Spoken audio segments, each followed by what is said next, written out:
Good morning on this Sunday. Another foggy start. Both weekend days this weekend. Very foggy starts as we get your day kicked off. This is a look at Midtown Atlanta right now. Thanks for checking in with us. I'm Megan Packer, and we'll check in with First Alert meteorologist Rodney Harris coming up in just a moment to get your forecast to help you plan your day, not only today, but for the week ahead. But I am here with an update of some of the morning's top stories, including a story that we have been tracking since last night, a shooting right by Six Flags Over Georgia theme park. It happened on the park's opening day last evening, and we just got some new information in. So let's pull up this video here that our crew shot at this scene last night. Again, this is Six Flags Over Georgia in Cobb County, where what happened was there was a large group, police say 500 to 600 people were running through the park and fighting around 6:15 last night. Police and security followed the crowd off of park property when people say that people in the group started shooting at officers. An officer fired back, hitting one of the suspects. The Georgia Bureau of Investigation is handling this investigation now. We just got new information into our newsroom from the Georgia Bureau of Investigation, and we now know that it is a 15-year-old who was injured in this incident, listed in critical condition at the hospital. So I'll read a little bit of this statement that we're getting from the GBI. They tell us that their preliminary information indicates that officers were responding to assist with crowd control near the park's entrance after several fights had taken place amongst patrons who were leaving the park. At some point, multiple people began shooting, hitting an unoccupied Cobb County Police Department marked patrol car. As officers identified where the shots were coming from, they ran after people who had run into the woods. During the incident, an officer fired his weapon. This is an officer from Cobb County Police Department, and that hit one minor. Again, that minor is a 15-year-old who was taken to the hospital, listed in critical condition. The GBI says police recovered a handgun near the minor. And again, the Georgia Bureau of Investigation is handling this right now. We have a statement from Six Flags. They say that they have state-of-the-art security systems and metal detection, a robust and vigilant public safety department, and strong support from Cobb County Police, who are present both inside and outside the park. They say, quote, "It is incredibly disappointing that our community is disrupted at public events throughout the region by groups of underage youth. Just like other venues in the area, we are committed to keeping this type of trouble outside of our park and off our property." We have a crew talking to people today, working this story, so keep it right here throughout the day.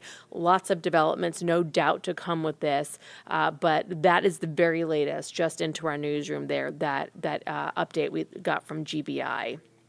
Also this morning, we can tell you that the family of a man who has been missing for a week in DeKalb County say a body found is that of their loved one, 57-year-old James Bud King. A special needs man went missing last weekend after leaving an Applebee's on Lawrenceville Road. He often took the bus to Tucker High School, where he was known as Coach Bud. DeKalb County Police found a body near a bus stop on Mariners Court this weekend. The coroner has not officially identified that body, but the family does confirm it is their loved one. Again, James Bud King, who had been missing for a week. In Troup County, the sheriff's office there is investigating a drowning. They call it a tragic accident after an 83-year-old man fell off a boat and drowned. He's been identified as Henry Wilkes of Carroll County. Investigators say his wife and others tried to give him CPR when they got him out of the water, but it was too late.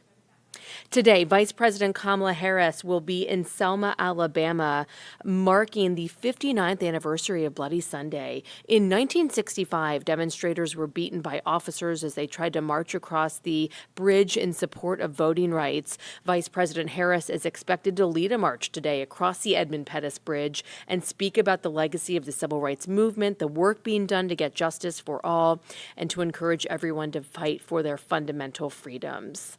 And just a heads up this morning that General Motors is recalling hundreds of thousands of pickups. GM says the tailgates on 2020 to 2024 Chevy Silverado and GMC Sierra trucks will open on their own.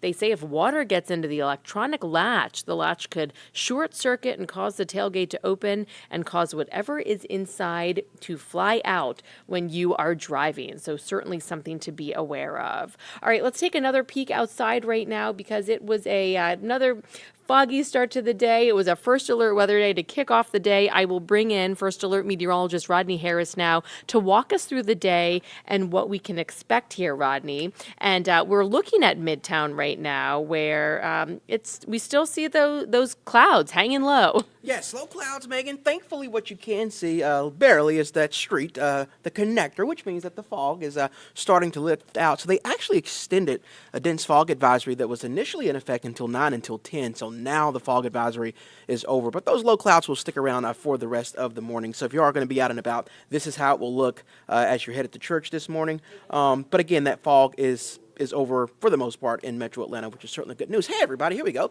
So I'm First Alert Meteorologist Rodney Harris. Let's take you to the visibility map. This is the map that tells us where the fog is and where it isn't. And this was a worse looking map earlier this morning. It's gotten much better. So we're still seeing some dense fog up in the higher elevations of the northeast Georgia mountains. It's where you see the red and the pink on this map.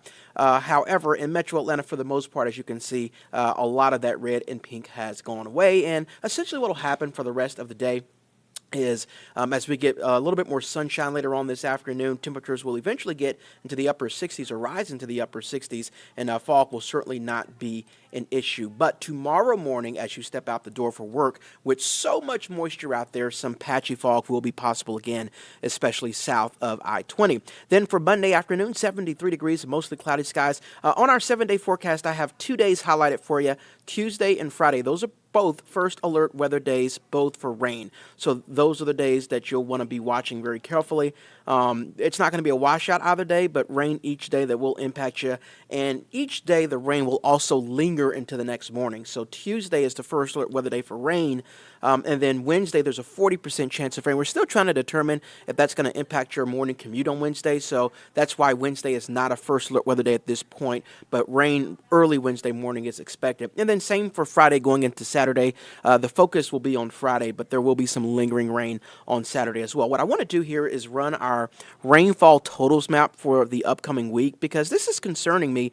This is from right now through next Saturday, so about a week's worth of rain. Again, most of this rain is falling on Tuesday and Friday, particularly on Friday, but I'm seeing anywhere from like 3 to maybe 5 inches of rain in parts of Metro Atlanta and North Georgia. So by the time we get to Friday's system, especially, we might be looking at some flooding concerns just with so much rain in your forecast. It's going to be a fairly active week here across Metro Atlanta. One thing I will say, outside of the rain chances that we have out there, temperatures are going to be very mild, if not warm, in the upper 60s to low 70s, but also super humid. So definitely humid, kind of a soupy type of a forecast for this week.